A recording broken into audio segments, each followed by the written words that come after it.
Витаю! В этом видео во FreeCAD МКЕ мы смоделируем железобетонную балку с арматурным каркасом внутри. А еще узнаем, что делать, если FreeCAD отказывается назначать материалы сетки конечных элементов со сложной топологией. Итак, начнем с материала, работающего только на сжатие. Calculix он задается немного иначе, чем обычные материалы. Его имя должно обязательно содержать ключевое слово Compression Only с нижней черточкой вместо пробела. В конце имени, после ключевых слов, через нижнюю черточку можно дописать метку для обозначения вида материала. В следующей строке ключевое слово User Material – пользовательский материал, который задается двумя константами. В третьей строке сами константы – модуль упругости и предельное напряжение при растяжении. Например, вот таким будет описание материалов для расчета кирпичного столбика, усиленного добетонкой. Теперь займемся балкой. Вот ее 3D-модель. Она состоит из арматурного каркаса, стержни которого для упрощения генерации сетки лучше делать квадратного сечения. И самой бетонной балки с пустотой внутри в форме арматурного каркаса. Выполняем болевое слияние, назначаем некоторую прозрачность и переходим в МКЭ.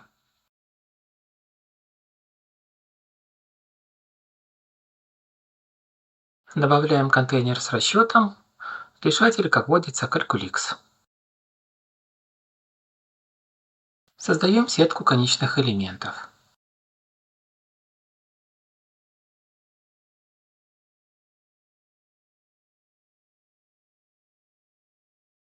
Добавляем сгущение сетки арматурным стержням для повышения точности расчета.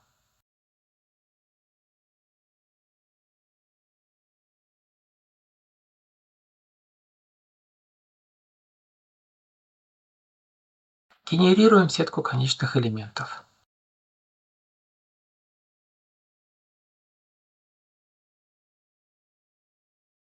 Добавляем материалы. Арматурному каркасу назначаем сталь.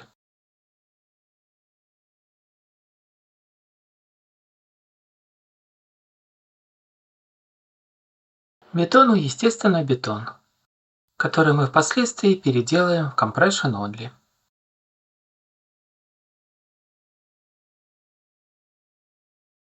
Добавляем собственный вес.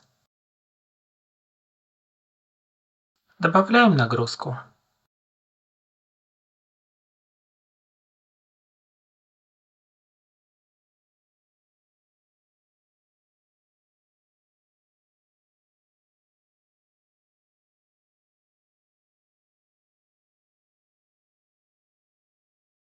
Добавляем опоры. Одна будет шарнирно-неподвижной,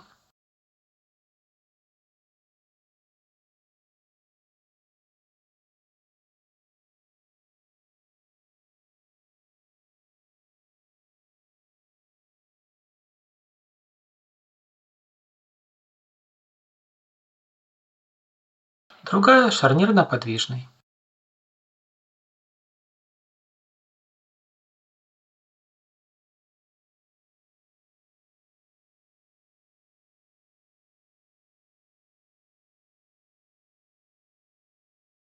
Compression Only – геометрически нелинейный материал.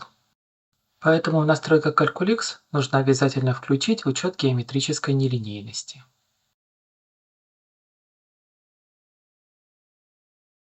Теперь идем в Calculix, выбираем Static, нажимаем «Записать файл задачи». И на этом этапе FreeCAD у меня благополучно виснет. Это напрямую связано со сложностью топологии сетки конечных элементов. С простыми моделями такого не происходит. Если каким-то чудом файл задачи все-таки записался, щелкаем на «Редактировать файл задачи» и ищем строки с материалами. Находим материал, который будет работать только на сжатие.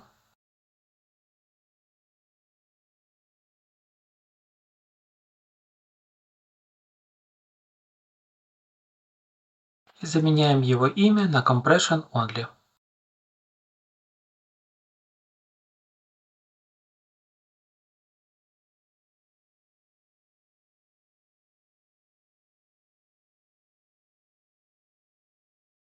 Далее заменяем его свойства на пользовательские константы.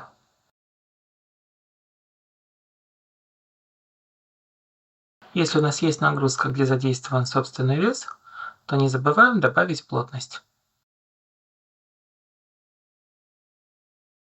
Также не забываем обновить имя в строке, отвечающей за назначение свойств группам элементов.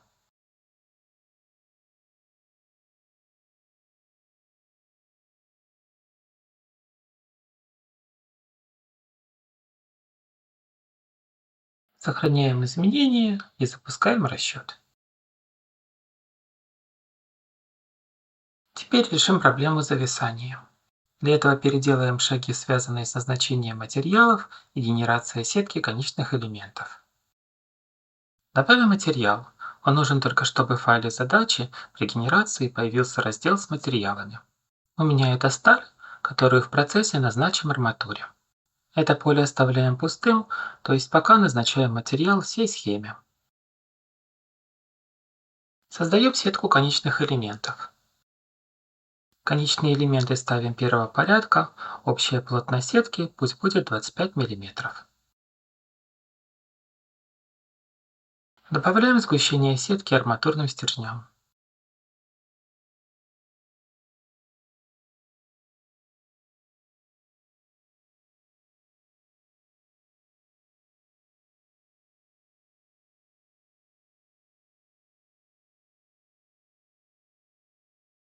А сейчас важный этап. Создадим группы элементов для назначения материалов. Обязательно включаем идентификацию пометки. Выбираем Solid и создаем группу для бетона. Переименовываем группу, чтобы знать, что это бетон.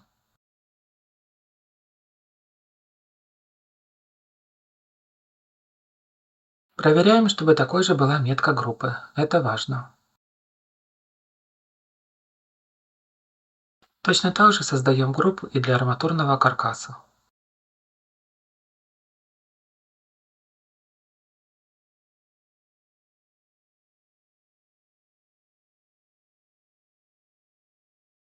Переименовываем группу, чтобы знать, что это арматура.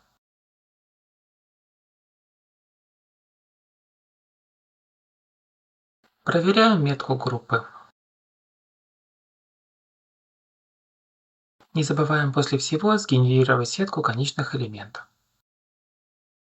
Генерация может длиться долго, так что не думайте сразу, что все зависло. Теперь идем в настройки FreeCAD и проверяем, чтобы при экспорте ENP файла записывались данные групп. Должна быть включена вот эта птичка.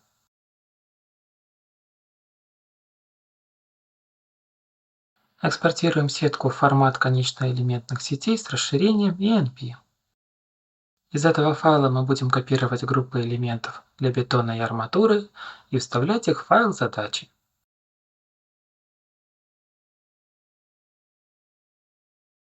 Так как нам будет очень нужен расширенный поиск по текстовому файлу, переходим в Notepad++. Открываем ранее созданную ENP-сеть.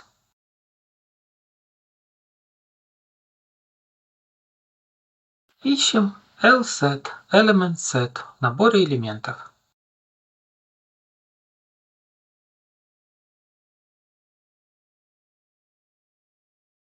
Среди них находим набор для бетона и для арматуры.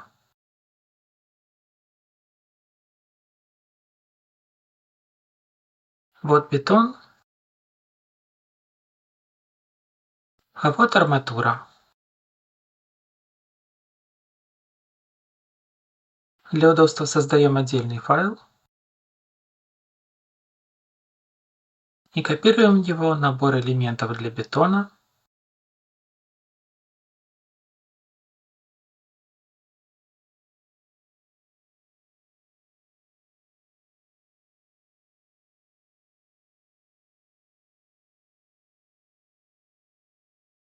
и набор элементов для арматуры.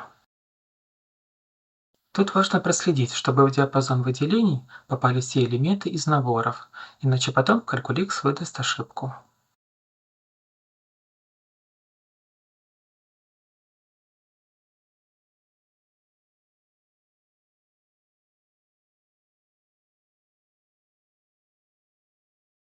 Убираем из имен лишнее.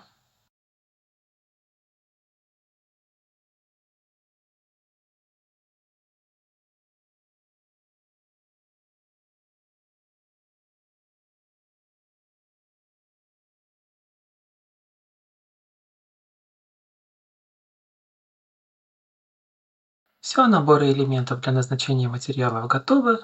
Возвращаемся во FreeCAD.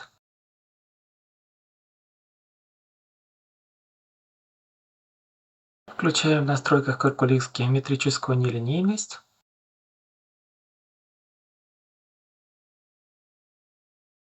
Идем в Calculix, выбираем Static, нажимаем «Записать файл задачи». Для редактирования файла задачи будем использовать внешний редактор. В строке «Рабочая папка» смотрим, куда записался файл задачи, и переходим в Notepad++.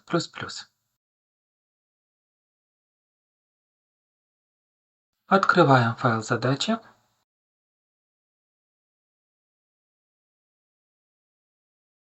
Находим строки с материалами.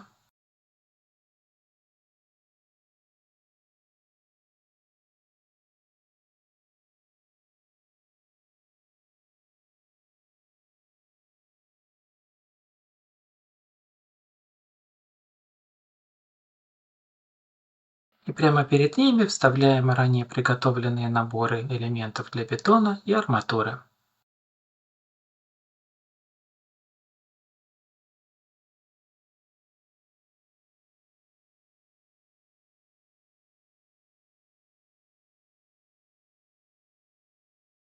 Проверяем, все ли вставилось.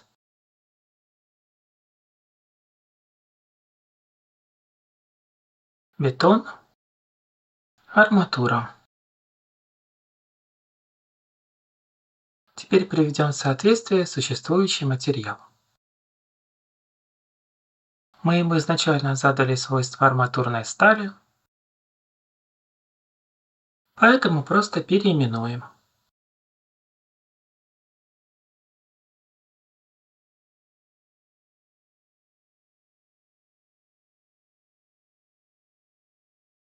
Теперь добавим материал, работающий только нажатие. Соответственно, материал по имени Compression Only с меткой, что это железобетон. Пользовательский материал с двумя константами. Модуль упругости, предел прочности при растяжении. Ну и про плотность не забудем.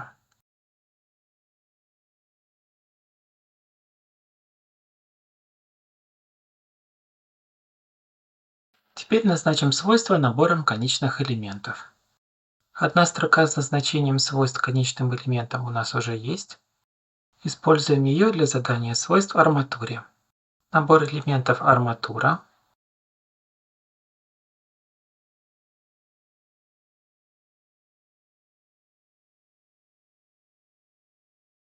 Материал арматурная сталь.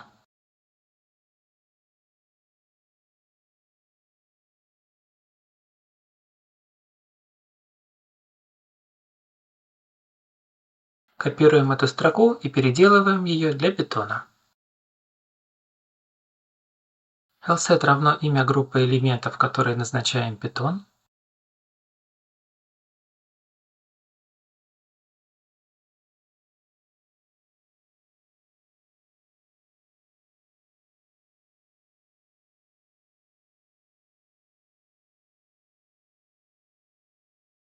Материал равно Compression Only железобетон. Вот так вручную можно создавать группы элементов и назначать им материалы. Сохраняем изменения и возвращаемся во FreeCAD. На всякий случай уточню, что все действия с редактированием файла задачи выполняем при открытом FreeCAD с активной панелью задачи решателя. Можно на всякий случай после редактирования открыть файл задачи внутренним редактором. Но искать нужные строки будет крайне трудоемко, так как элементов сетки 1 200 000. Текст для их описания получился достаточно длинный, а встроенного поиска по ключевым словам нет. Вот нашлись нужные нам строки. Раз уж открыли, еще раз проверим синтаксис. Тем более, что теперь ключевые слова у нас выделены цветом. Закрываем и запускаем расчет, который может длиться достаточно долго. Расчет окончен, смотрим, что получилось. В Validate смотрим реакции опор, заодно проверяем правильность приложения нагрузки. Результат сходится с ручным расчетом, значит все приложено правильно. Глянем на прогиб.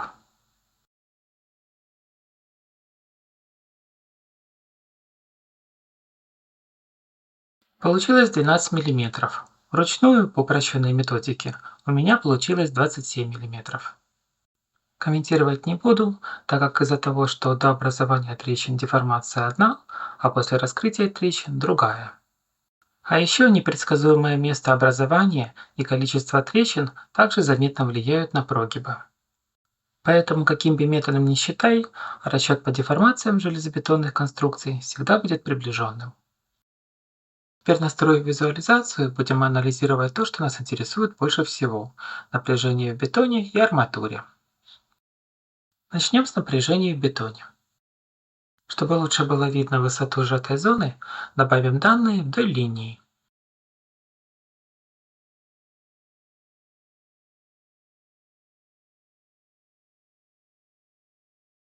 В Calculix высота сжатой зоны получилась в районе 15 см. По формулам классической теории метода упругого бетона 14,7, даже 14,8. По стадии разрушения, с учетом сжатой арматуры, высота сжатой зоны 13,6 см. Расчет по стадии разрушения не дает нам напряжения в бетоне, поэтому будем ориентироваться на классическую теорию.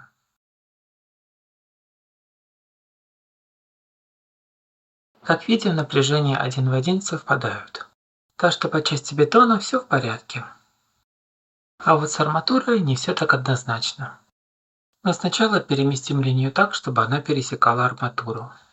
При определении площади армирования методом стадии разрушения предполагается, что арматура работает с полным сопротивлением. Именно этим методом я пользовался, когда рисовал каркас балки. Проверка методом упругого бетона показала, что подобранная мной арматура так и нагружена полностью. Но вот в Calculix арматура не догружена почти наполовину. Как видим, у растянутой вместо 360 у нас 200 мегапаскаль, а у сжатой вместо 140 – 80. Забегая наперед, скажу, что это не ошибка, так может быть. Просто у нас получилась стадия, когда растянутый бетон и арматура все еще работают совместно. Думаю, не лишним будет напомнить, что при работе железобетона на изгиб его напряженно-деформированное состояние делится на 3 стадии. На первой стадии бетон и арматура работают совместно, при этом большую часть напряжения и растяжения на себя забирает бетон. С ростом напряжений на стадии 1А бетон достигает своего предела прочности при растяжении, начинают образовываться трещины. Начинается вторая стадия, при которой в растянутой зоне, в местах, где образовались трещины, растягивающие усилие воспринимается стальной арматурой. На участках между трещинами сцепление арматуры с бетоном не нарушается, и бетон продолжает работать на растяжение. На стадии 2 напряжение в арматуре достигает предела текучести, широко раскрываются трещины, тогда как в сжатой зоне бетона напряжение остается ниже предела прочности сжатия. На протяжении третьей стадии происходит исчерпание прочности, рвется растянутая арматура или разрушается бетон сжатой зоны. Расчеты площади армирования и методом упругого бетона и по стадии разрушения базируются на предельном равновесии. Используется модель, где идеально жесткая балка ломается в точке с наибольшим изгибающим моментом. В этой точке образуется пластический шарнир. Повороту вокруг этого шарнира препятствует пара внутренних сил, созданных сжатым бетоном и растянутой арматурой. То есть расчет всегда проводится для второй стадии, в то время как расчет методом конечных элементов может показать, что трещины в этих условиях еще не раскрылись. Поэтому наши результаты в том виде, в каком они есть, с ручным расчетом не сошлись. Теперь переходим к поперечной арматуре. Стандартная методика расчета наклонных сечений предполагает, что напряжение и растяжение равномерно распределяются между бетоном и арматурой. В ручном расчете получилось, что бетон должен принять на себя приблизительно половину поперечной силы, остальное должно было передаться поперечной арматуре. Но в Calculix усилия в поперечной арматуре получились в 4 раза ниже расчетных. Так как же использовать compression-only материал, чтобы напряжения в арматуре были максимально близки к ручному расчету? Одно из возможных решений – максимально снизить предельное напряжение при растяжении. В начале ролика я ставил сопротивление бетона растяжению из сортамента, но как мы уже увидели, оно оказалось слишком велико. Здесь я его снизил в 4 раза. Меньше нельзя, Calculix выдаст ошибку.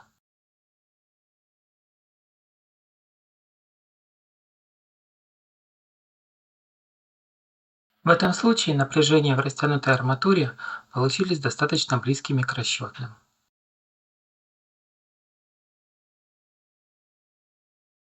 А вот сжатая арматура осталась недогруженной.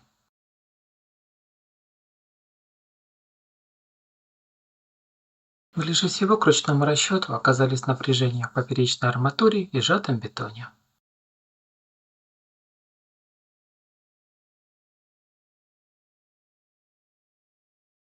Еще одно возможное решение – ввести в расчет трещину.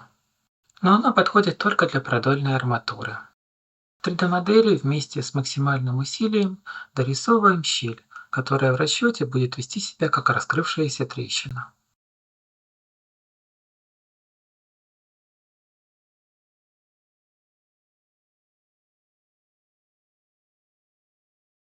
В такой модели напряжения в бетоне полностью совпадают с ручным расчетом.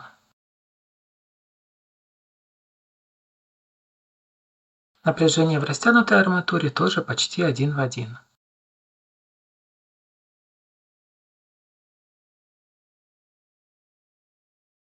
І в сжатой арматурі тоже. На этом все. Як завжди, дякую за увагу.